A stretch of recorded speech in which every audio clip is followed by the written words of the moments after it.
The convent is silent, bathed in the dim glow of candlelight. Sister Mary moves like a shadow, clutching a stolen ring of keys, her breath coming in ragged gasps. The gates to freedom stand before her, but before she can reach them, four hooded figures emerge from the darkness. They seize her, twisting her leg until the bone snaps like dry wood. Her scream is cut short by a brutal blow to the head.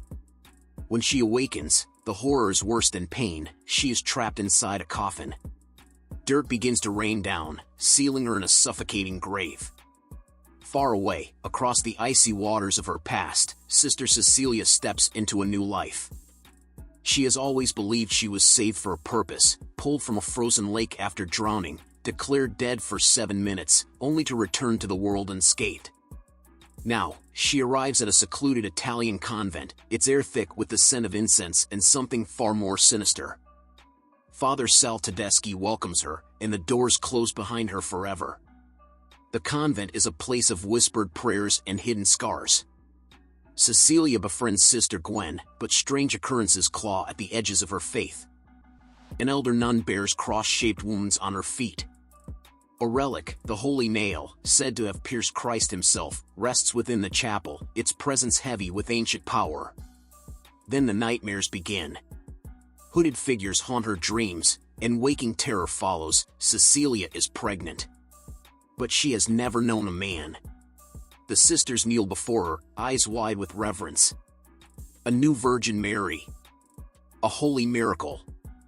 A blessing. But Sister Isabel, driven mad by envy, tries to drown Cecilia in the baptismal font. When she fails, she takes her own life instead. Cecilia's body betrays her, she vomits up a tooth, her health unraveling. Desperate, she begs for a hospital, but Father Tedeschi refuses. Gwen dares to challenge the convent's cruelty, but she is swiftly taken away. In the dead of night, Cecilia discovers a cryptic message scrawled behind the image of the Virgin Mary. A passage warning that even the devil can disguise himself as an angel of light. Searching for answers, she finds her own file, detailing the accident that nearly took her life as a child. Then, from the halls beyond, a scream shatters the silence. Cecilia follows the sound, her hands trembling. In the shadows, she sees them, figures cloaked in darkness, slicing out Gwen's tongue. She stifles a cry as an elder nun steps forward, pressing a finger to Cecilia's lips in a deadly warning. You will never leave. She has no choice but to deceive them. A fake miscarriage, a desperate plan, but they see through the lie. Bound and helpless, she is forced to hear the truth. Tedeschi was once a geneticist, and he has played God.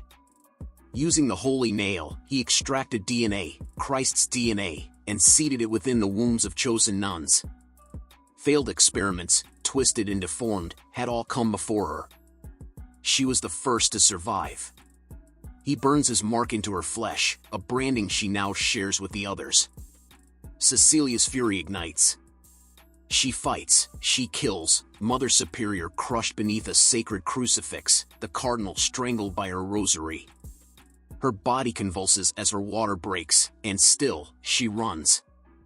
Through the bloodied corridors, through the bowels of the convent, she reaches Tedeschi's lab and douses it in ethanol. He appears, monstrous and relentless. They struggle. A flick of a lighter, and fire erupts, engulfing the sins of the holy house.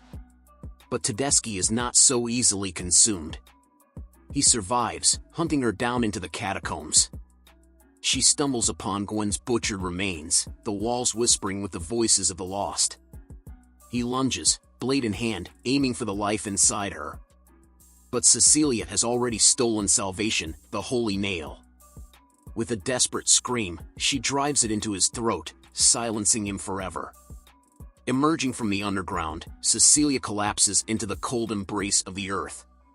Her body convulses, her breath ragged as she brings forth the thing inside her. The cord snaps beneath her teeth. The night is silent until the sound begins. Not a cry, but a growl. A low, wet, monstrous sound. Cecilia stares at the writhing horror before her. Her purpose is clear. She raises a rock, her grip steady. She brings it down, and the night swallows the sound. What do you think the true nature of Cecilia's baby was? Was it really divine, or something far more sinister? Let me know your thoughts in the comments. Don't forget to like and subscribe. See you next time.